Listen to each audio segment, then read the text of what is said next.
How much do mediators actually make? That is probably one of the most searched questions in this entire industry.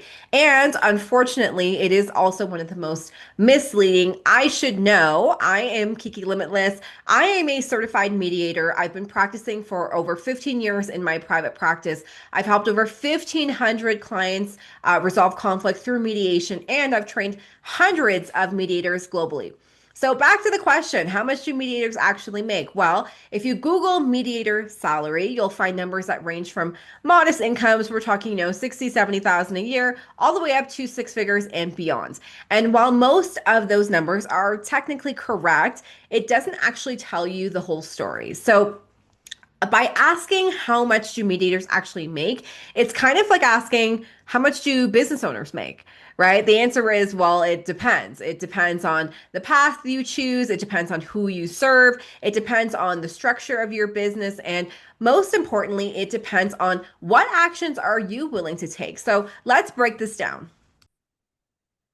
But the first thing that you need to understand is that there are two very different paths in mediation. So, path number one is employment, and path number two is self employment. And they are completely different worlds. So, let's go ahead and start with employment. An employed mediator typically works for an organization, a government agency, corporation, a court program, nonprofit, a university, or a private company. And so, what's the upside? Well, it's predictability, right? Having a job, it's steady income. Maybe you get benefits, a structured environment. Well, what's the downside? Well, your income is usually capped, right? You're exchanging your time for a paycheck. We're not a big fan of that. While there are absolutely six-figure mediation related employment opportunities, and I can show you absolutely what those are. You're generally going to be operating within a salary range that's determined by somebody else. Okay, so that's employment. Now let's talk about self-employment. This is where things get interesting. Obviously, I love being self-employed. I've been self-employed for over 15 years. So once you step into private practice, you are no longer limited by a salary. Okay. You're building a business here, and businesses can be structured in many different ways. So, for example, some mediators get paid by the hour, or some get paid per session, per case. Some work on a monthly contract. Some have referral agreements. Some do consulting. Some train. Some speak for a living. Okay. Some combine multiple revenue streams. And this is why you'll hear widely different income numbers in this industry, because people are talking about completely different business models. So now let's talk about what most people overlook, okay? Who your client is matters a lot. And if your clients are individual consumers. Okay, that's one type of business.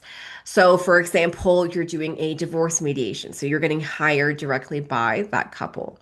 If your clients are companies, that's a whole nother game, right? If your clients are organizations, government agencies, institutions, corporations, that is another thing entirely, right? So different clients have different budgets, different problems, different expectations, different opportunities, different needs.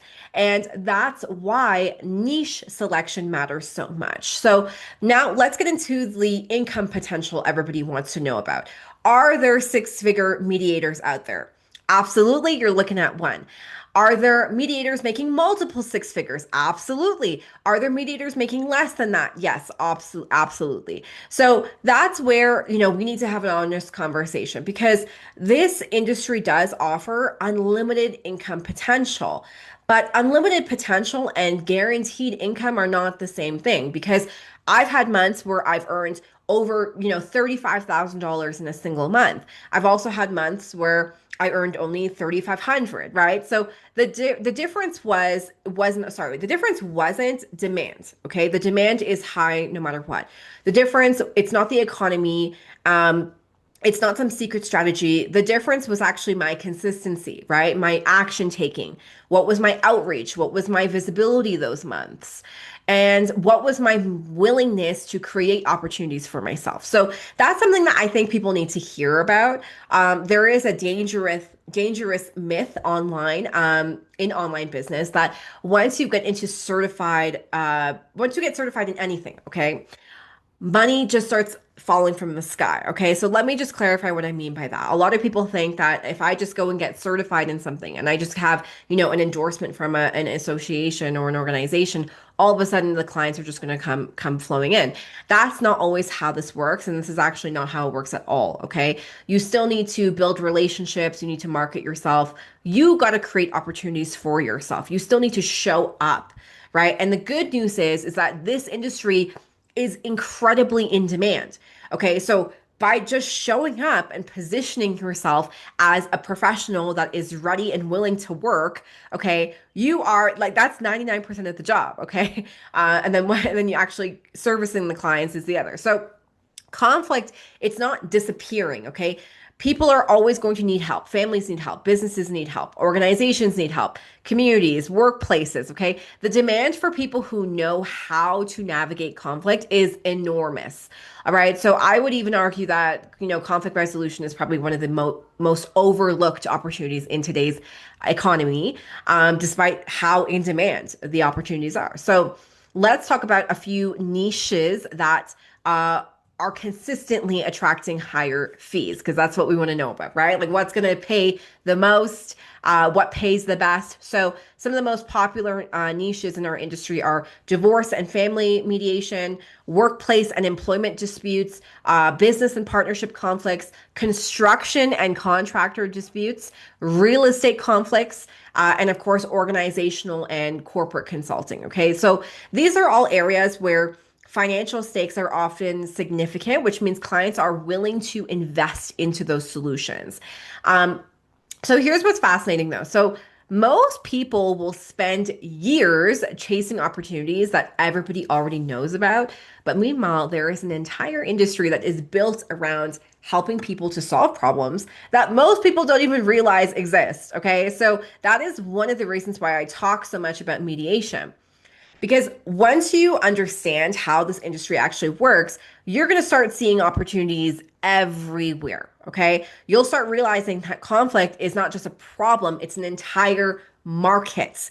All right. So the people who know how to help others navigate conflicts, those are, I would say, the most, if not often, some of the most valuable people in the room.